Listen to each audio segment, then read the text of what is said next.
Hey there, welcome back to Wireless Solutions, where tech tips are simple and fun. In this video, I will show you how to enable or activate call waiting on your iPhone so you never miss an important call. Here's what we will cover. Step 1. Open the Settings app. Step 2.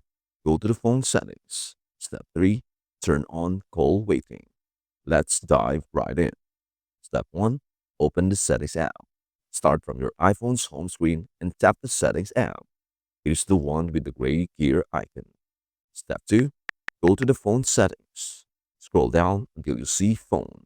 Then tap on it. This section controls your call-related features and options. Step 3. Turn on call waiting.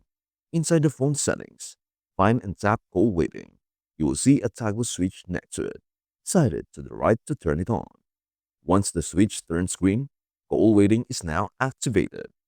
With call waiting enabled, you'll get notifications for new incoming calls even while you are already on another call. You can choose to answer the second call or ignore it. Totally up to you. And that's it.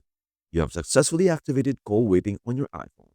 If this video helped you out, please don't forget to give it a thumbs up and subscribe for more quick iPhone tips. Thank you so much for watching, and we hope to see you in our next video.